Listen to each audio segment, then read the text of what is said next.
तो insurance related claim के अंदर अभी हमारा जो टॉपिक चल रहा है वो चल रहा है लॉस ऑफ स्टॉक।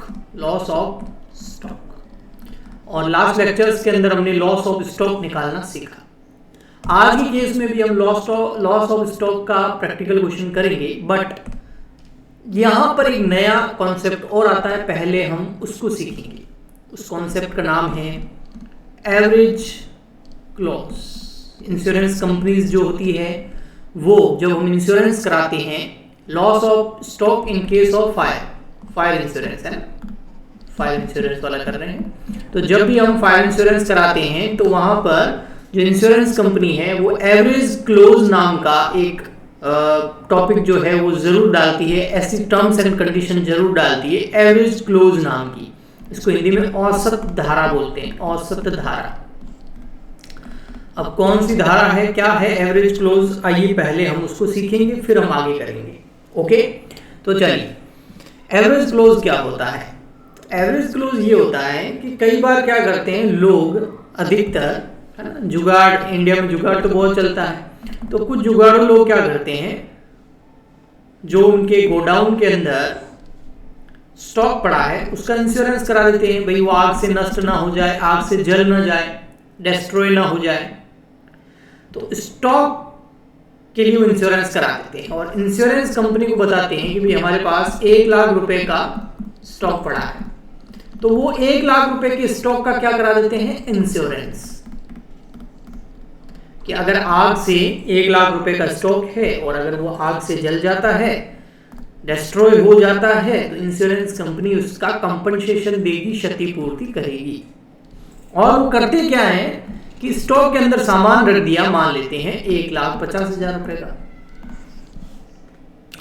अब मान लेते हैं यहां पर, आप सुनना देखना, अभी देखो प्रॉब्लम क्या आती है निकल के। अब यहां पर इंसिडेंट हो गया, इवेंट हो गया और लग गई आग।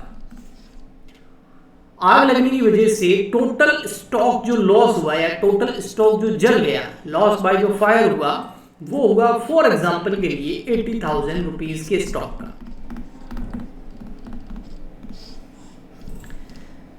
हमने इंश्योरेंस करा रखा 1 लाख रुपए के स्टॉक का और लॉस कितने का हो गया, 80,000 स्टॉक जो है वो जल गया, बाकी जो है वो बच गया, 70,000 का स्टॉक बच गया। 1,50,000 रुपीज का स्टॉक पड़ा था, उसमें से 80,000 का आग लगने की वजह से पूरा का पूरा डिस्ट्रॉय हो गया, जल गया, बर्न हो गया, बट कुछ बच गया, 70,000 का बच गया।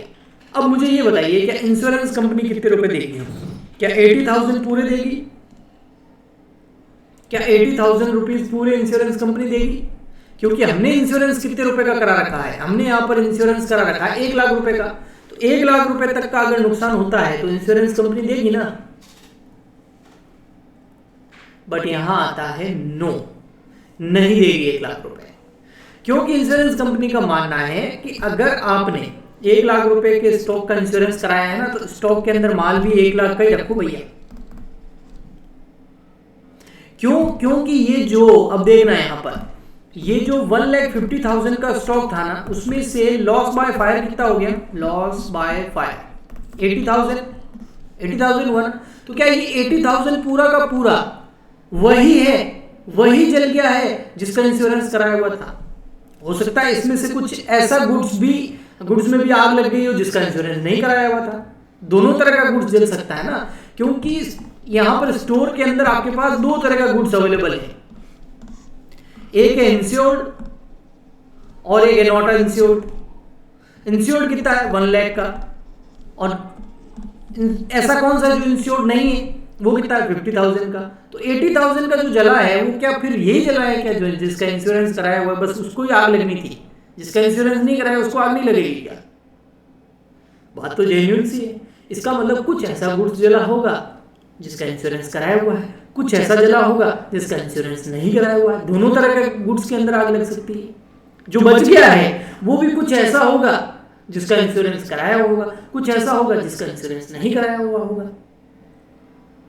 तो इसका मतलब इंश्योरेंस कंपनी इस केस के अंदर पूरे के पूरे पैसे तो नहीं देगी। तो इसी को बोलते हैं एवरेज क्लोज। तो अब क्या करें, इस प्रॉब्लम का सॉल्यूशन क्या है? तो इस प्रॉब्लम का सॉल्यूशन है यहां पर एवरेज क्लॉज। इस प्रॉब्लम का सॉल्यूशन है एवरेज क्लॉज।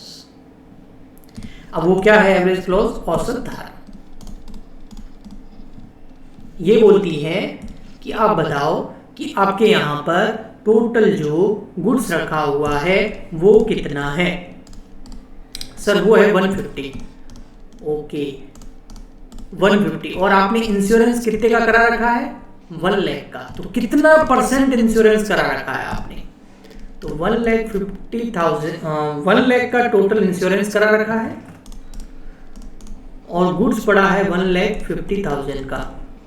तो आप पता करो आपने कितने परसेंट इंश्योरेंस करा रखा है, कितने परसेंट गुड्स का इंश्योरेंस करा रखा है। तो ये आप अगर करेंगे तो ये आएगा लगभग 66.7%। मतलब ओनली 66.7% इंश्योरेंस का ही आपने क्या करा रखा है, गुड्स का ही क्या करा रखा है, इंश्योरेंस करा रखा है। टोटल 1.5 लाख रुपए ना, 1,50,000 है, तो 1,50,000 में 1 लाख का इंश्योरेंस कराया ना, पूरे का तो कराया नहीं आपने। तो आपके स्टोर के अंदर, आपकी गोडाउन के अंदर जो स्टॉक पड़ा है, कितने परसेंट स्टॉक इंश्योर्ड है? 66.67% स्टॉक इंश्योर्ड है। तो इंश्योरेंस कंपनी भी क्लेम कितना करेगी? 66.67% ही करेगी। कहने का मतलब जो आपका अब यहां पर लॉस बाय फायर हुआ है वो कितना हुआ है? सर वो तो हुआ 80,000। तो इंश्योरेंस कंपनी पूरे 80,000 का आपको कंपनसेशन नहीं देगी। क्यों? आपने अपने स्टॉक के अंदर जो गुड्स पड़ा था उसमें गुड्स 150 का पड़ा था, इंश्योरेंस 1 लाख का ही कराया, यानी इंश्योरेंस कितने परसेंट कराया?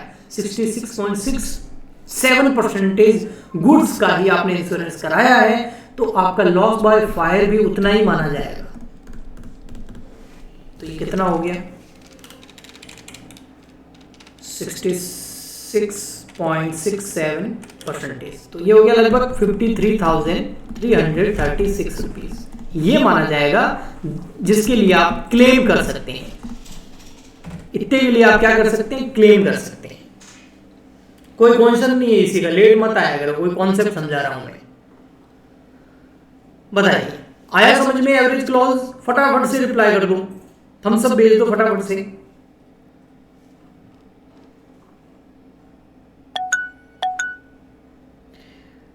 हिमांशु आप हैंड रेज नहीं कर सकते, क्योंकि अगर सब हैंड रेज करने लग गए ना तो डिस्टरबेंस बहुत ज़्यादा हो जाता है।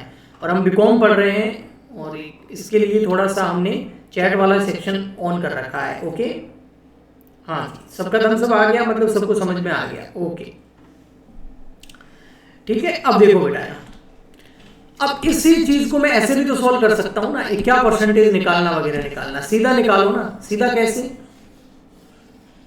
ये परसेंटेज नहीं, ये तो हमको पता ही है 66.67% जाएगा। तो सीधा मल्टीप्लाई कर दो किससे? 80,000 से। तो भी आंसर कितना आएगा? 53,336 आया था। कितना आया? हाँ, ये हो गया आपका amount of claim. Amount of claim जो इंश्योरेंस कंपनी से जाके आप कंपनसेशन मांगेंगे वो इतना होगा। ओके ठीक है। तो इसका अगर आप फॉर्मूला बनाएंगे तो यहां आएगा, फॉर्मूला बन जाएगा insured stock divide by total stock और multiply by loss by fire amount. कितना लॉस बाय फायर हो गया? तो ये क्या आ गया आपका एवरेज क्लोज से। इससे क्या आ जाएगा? इससे एवरेज क्लोज से क्या आ जाएगा? इससे आ जाएगा amount of claim. Amount of claim. Okay तो ये एवरेज क्लोज था। ठीक है, अभी इसका मैं एक प्रैक्टिकल क्वेश्चन भी आपको कराने वाला हूं। ये उसका फॉर्मूला हो गया एवरेज क्लोज निकालने का। इसके साथ में ही एवरेज क्लोज क्या होता है वो भी मैंने आपको बता दिया है। तो चले आगे। चलिए मैं आपके सामने क्वेश्चन ले आता हूं, उससे हम इसको और अच्छे से करते हैं। देखो तो ये आया अभी आया क्वेश्चन। देखो तो क्वेश्चन नंबर थर्ड निकालें। थर्ड नहीं है एवरेज क्लोज वाला, आई थिंक क्वेश्चन नंबर 4 निकाल दो। 4 है एवरेज क्लोज वाला, जो मैंने आपको नोट्स भेजे ना उसमें क्वेश्चन नंबर 4 जो है वो एवरेज क्लोज का है। ठीक है, तो मैं भी निकाल देता हूं, आप भी निकाल दीजिए।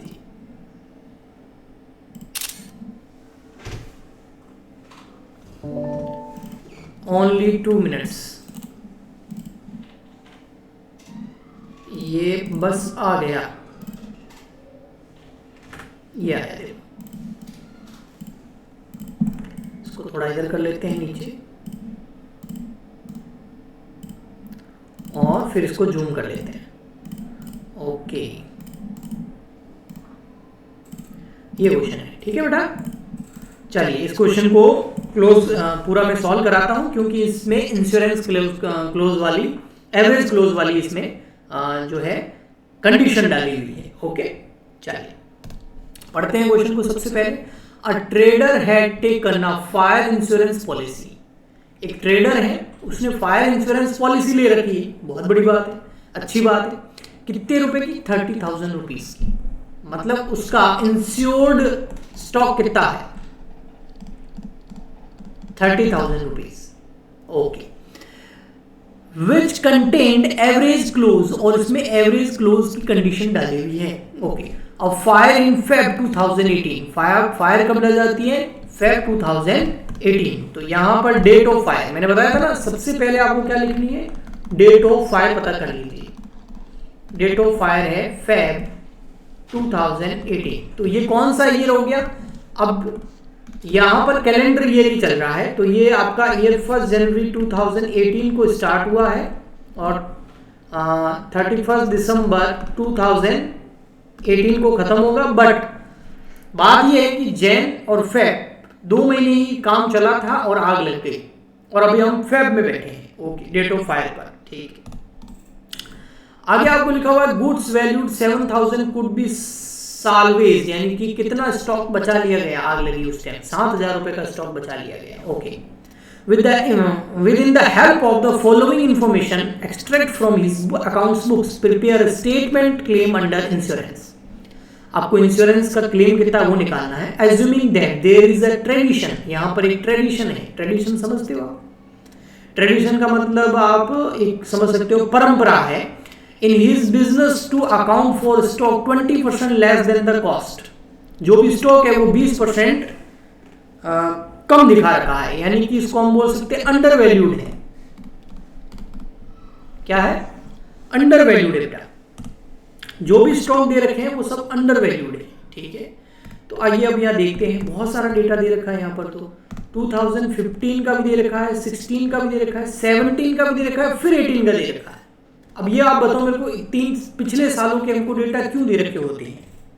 लास्ट क्वेश्चन के अंदर हमने समझा था, जीपी रेट निकालने के लिए। क्योंकि जब हम करंट ईयर का ट्रेडिंग अकाउंट बनाएंगे for the calculation of, current year का ट्रेडिंग अकाउंट क्यों बनाएंगे? For the calculation of closing stock on the date of fire which is Feb 2018।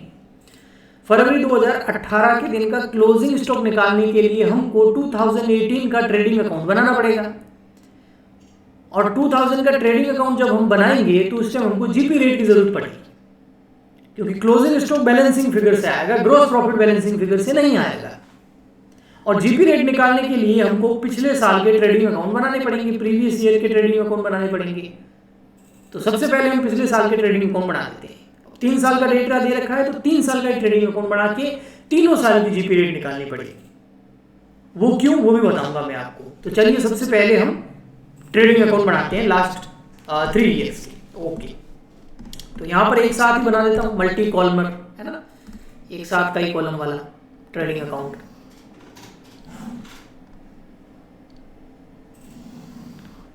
फटाफट अभी बनाते हैं। तो ये ट्रेडिंग अकाउंट है हमारा, ये हो गया 2017 का, ये हो गया 2016 का, और ये हो गया 2015 का।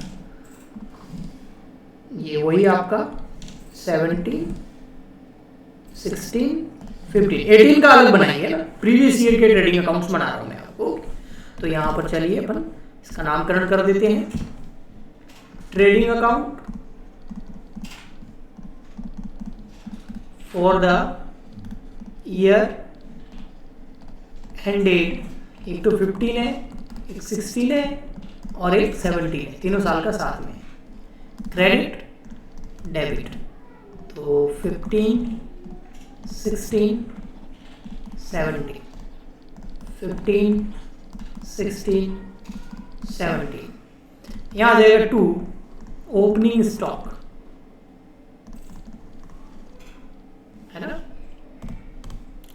यहाँ क्या आ जाएगा, टू ओपनिंग स्टॉक, थोड़ा पीछे लिख देता हूँ, टू ओपनिंग स्टॉक। अब ओपनिंग स्टॉक दे रखे हैं, ये रहे 32,000, 36,000 और 30,000, बट ये डायरेक्ट नहीं लिखने हैं क्योंकि ये क्या है, अंडर वैल्यूड है। कितने परसेंट से अंडर वैल्यूड है, 20% से, यानी कि ये सब 80% के इक्वल है, ये सब 80% के इक्वल है, तो हम इसको 100% पे लेके आएंगे सबसे पहले। तो आइए चले स्टार्ट करते हैं। तो यहाँ पर कितना कितना था, 32, जो 32,000 का है वो किसके बराबर है, 80 पे, उसको लाओ 100 पे। 36,000 किस पे, 80 पे, इसको भी लाओ 100 पे। और 30,000 का ये किस पे, 80 पे, इसको भी लाओ 100 पे, लाओ सबको। तो 32,000 डिवाइड बाय 80, ये हो गया 40,000, 40,000। 36,000 डिवाइड बाय 80, 45,000, 45,000,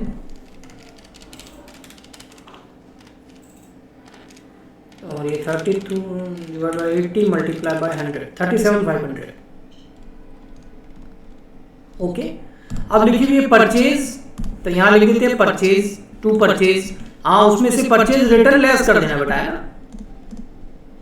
ये देखो परचेज कितनी है यहाँ पर, 120, उसमें से 6,000 लेस कर देंगे तो कितनी बचेगी, 120 में से 6 लेस करेंगे तो 1,14,000। ओके, इधर परचेज है 130, 8,000 लेस कर दो 122, इधर 140, इसमें से 10,000 लेस कर दो तो 130। ओके, उसके बाद आ गई आपकी सेल्स, और सेल्स के नीचे सेल्स रिटर्न भी है, तो 160 सेल्स रिटर्न लेस कर दो 10 तो 150, तो बाय सेल्स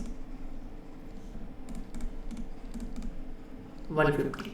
180 में से 5 लेस कर दो सेल्स रिटर्न, तो आ गया 175। 2 लाख में से सेल्स रिटर्न 0 है, तो पूरी की पूरी 2 लाख।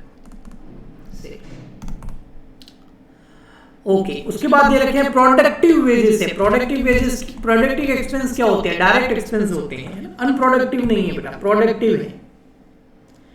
तो प्रोडक्टिव है मतलब कौन सा एक्सपेंडिचर हो गया, डायरेक्ट, और डायरेक्ट एक्सपेंडिचर कहाँ आएंगे, यहाँ आएंगे। तो यहाँ लिखो टू प्रोडक्टिव एक्सपेंस, कितने, 8,000, 10,500, 25,500, तो 8,000, 10,500 और 25,500।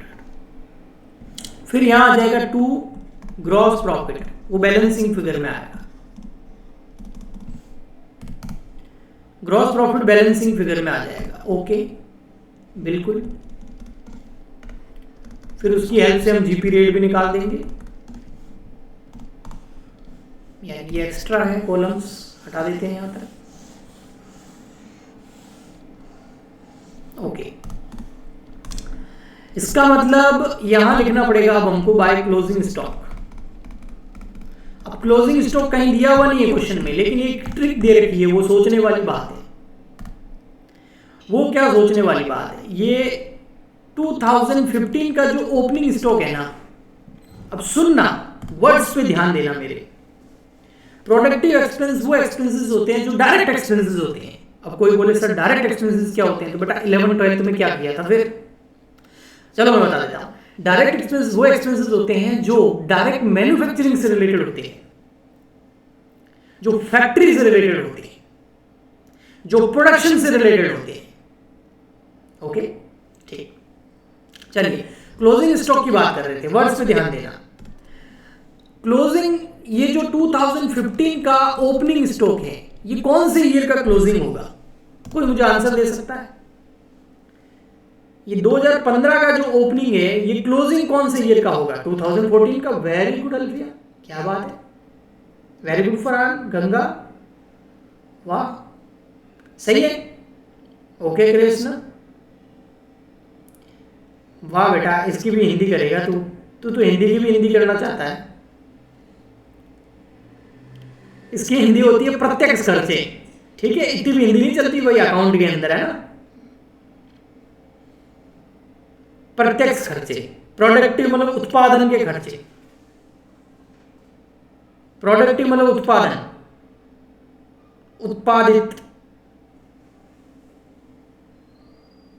ओके, समझ में आ गया 2014? ठीक है, इतनी भी हिंदी कोई नहीं कराता भाई। देखो आगे यहाँ पर 11th-12th में भी इतनी हिंदी, शुद्ध हिंदी कोई नहीं कराता है, अकाउंटेंसी बेटा, ठीक है। देखो ये इसका मतलब ये कौन से ईयर का क्लोजिंग है? आपने बोला 2014 का, ठीक है। ये कौन से ईयर का क्लोजिंग है? 2016 का जो 46,000 ओपनिंग है वो कौन से ईयर का क्लोजिंग होगा? 2015 का। तो मैं यहां लिख सकता हूं, मतलब आपने बोला देखो, तो मैं लिख देता हूं, ये रहा भाई क्लोजिंग आ गया। सही है।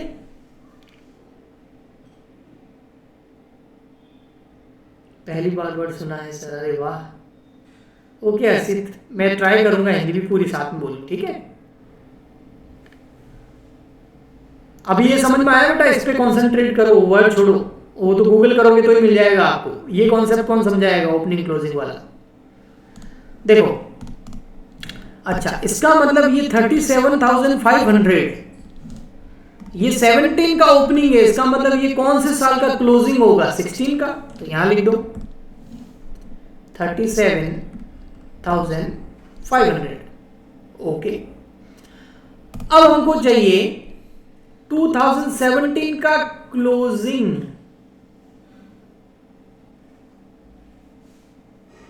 2017 का क्लोजिंग चाहिए, तो हमारे पास 2018 का ओपनिंग पड़ा है, ये रहा, ये ओपनिंग स्टॉक है ना, ये रहा 2018 का ओपनिंग स्टॉक। कितना है? 28,000। तो 18 का ओपनिंग है, तो 17 का क्या हो गया? क्लोजिंग। बट ये 20% कम है, तो इसको पहले 100 पे लाना पड़ेगा। बाकी सब तो 100 पे लाए हुए थे, लेकिन इसको हम नहीं लेके आए थे, तो इसको लाना पड़ेगा। तो 28,000 डिवाइड बाय 80 मल्टीप्लाई बाय 100, 35,000। तो यहां आ गया 35,000 क्लोजिंग स्टॉक। बताइए ये आपको समझ में आ गया बेटा? तो फिर मैं आगे बढ़ सकता हूं, नहीं तो फिर जो भी प्रॉब्लम है आप पूछो।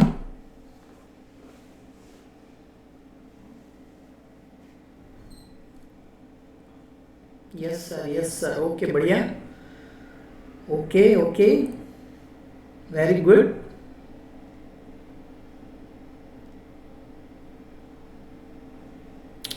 ठीक, चलो बढ़िया। अब देखो इधर, अब यहां पर हम जीपी निकाल देते हैं फटाफट, ग्रॉस प्रॉफिट निकाल देते हैं। तो टोटल करो सबकी, ये हो गई 195, 195 है ना, 150 प्लस 45, 195 माइनस कर दो उसमें से 40,000, माइनस कर दो उसमें से 114, माइनस कर दो उसमें से 8,000, तो जीपी आ गया 33,000। ओके, 195 ऐसे कैसे, 175,000 प्लस 37,500, तो आ गया 2,12,500। उसमें से लेस कर दो 45,000, 1,22,000, 10,500, तो आ गया 35,000।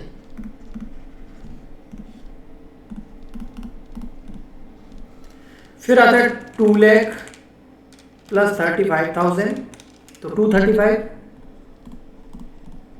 उसमें से लेस कर दो 235 माइनस 37,500, 1,30,000, 25,500, 42।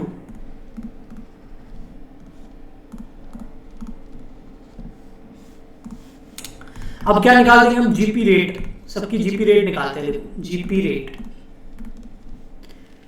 सबसे पहले निकालते हैं हम 2015 की, 2015 की जीपी कितना है? 33। सेल्स कितनी है? देखो ये 150, तो डिवाइड करो 150, मल्टीप्लाई कर दो 100। देखो जीपी रेट कितनी आ रही है? 33,000 divide by 150 multiply by 100, 22%। Okay, फिर निकाल देते हैं 2016 की जीपी रेट, 35 डिवाइड बाय, अभी 16 की सेल्स है 175, 175 मल्टीप्लाई बाय करेंगे 100, तो ये आ गया 20%। फिर निकालो 2017 की जीपी रेट, वो है 42,000 डिवाइड बाय सेल्स है 2 लाख, तो divide by 2 lakh multiply by 100, equal to 21%। बताओ। ओके, जीपी रेट निकाल दी जो हमें आगे चाहिएगी, है ना। ओके, ठीक है। अब देखो, हमेशा क्या होता था, हमको एक साल का ही डेटा दे रखा होता था। तो हम जैसे हमारा जो डेट ऑफ फायर है, जो करंट ईयर है हमारा, जिसमें आग लग गई है, तो उसमें हम जो हमको डेटा एक ईयर का दे रखा होता था, तो उसी ईयर की हम जीपी रेट को यूज कर लेते थे। बट यहाँ तो 3 जीपी रेट है, तो अब कैसे यूज करेंगे? तो अब हमको जो जीपी रेट यूज करनी है ना, वो करनी है एवरेज जीपी रेट। ठीक है, तो अब हमको एवरेज जीपी रेट निकालनी होगी। Average GP rate, average gross profit rate, वो कितनी है? 22% प्लस 20% प्लस 21% डिवाइड बाई कितनी रेट हो गई? 3, तो डिवाइड बाई 3, तो एवरेज आ गई आपकी 21%। और भी कुछ एवरेज आ सकता था, जरूरी नहीं कि 21 ही आएगा लास्ट वाला। अब इस 21% को हमको यूज करना है। आइए, अब हम जो रिसेंट ईयर है हमारा, करंट ईयर है, उसका हम ट्रेडिंग अकाउंट बना देते हैं फटाफट। फिर एवरेज क्लोज वाला भी तो मामला है इसमें अभी तक। तो चलिए फटाफट करते हैं इसको। तो ये है हमारा ट्रेडिंग अकाउंट,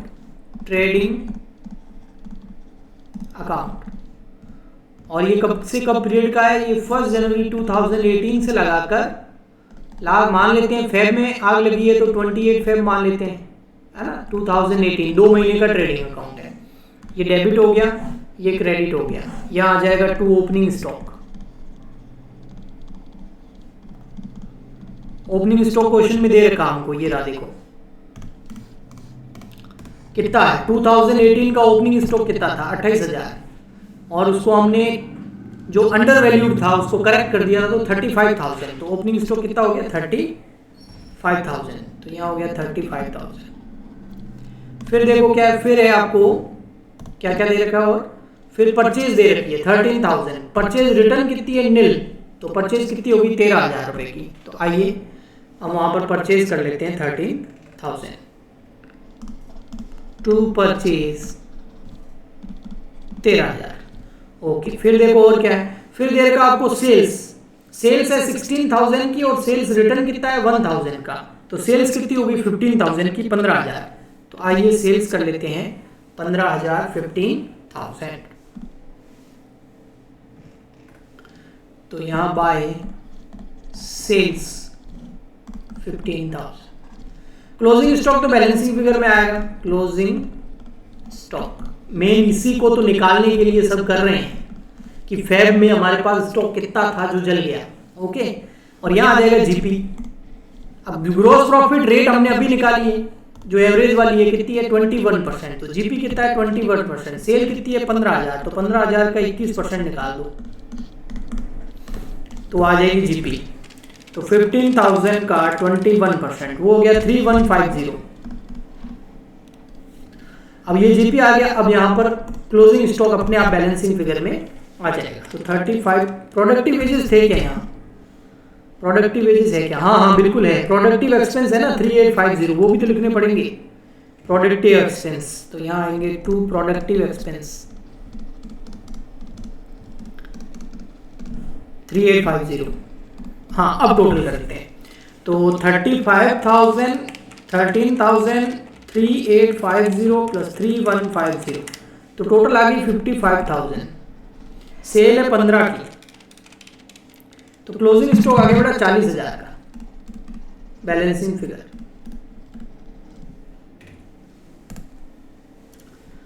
ओके, एक बार थम्स अप भेजो यहाँ पर, फिर आगे देखते हैं जल्दी से, प्लीज फास्ट, कम ऑन।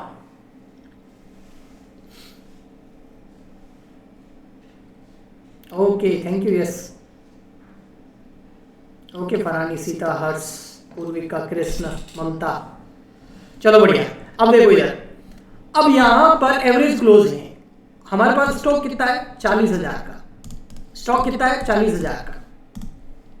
तो स्टॉक इन गोडाउन फेब 2018 को 40,000 का, और हमने इंश्योरेंस कितना करा रखा है? इंश्योरेंस कितने का है, इंश्योरेंस स्टॉक कितना, ओनली 30,000, और उसने आगे लिख भी दिया कि एवरेज क्लोज कंटेंट, और हो गई ना।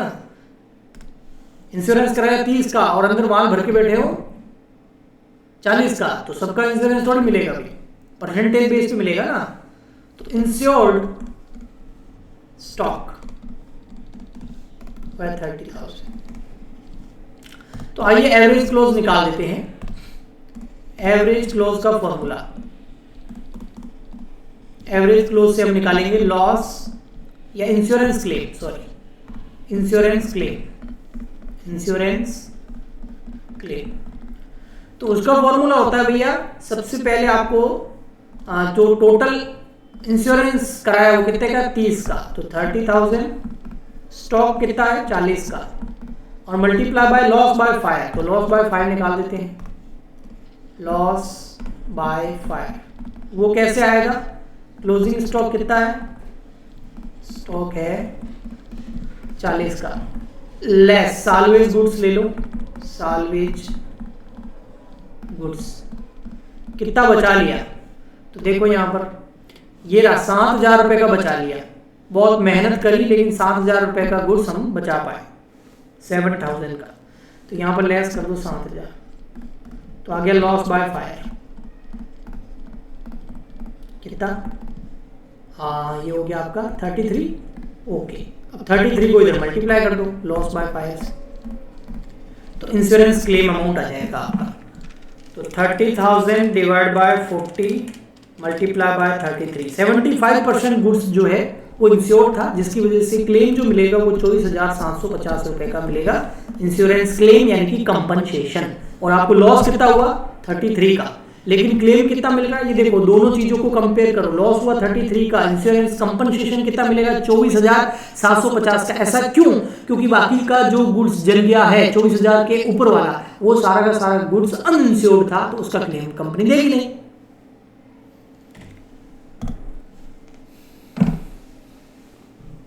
ओके, आई होप आपको अच्छे से समझ में आया होगा। चलिए बढ़िया।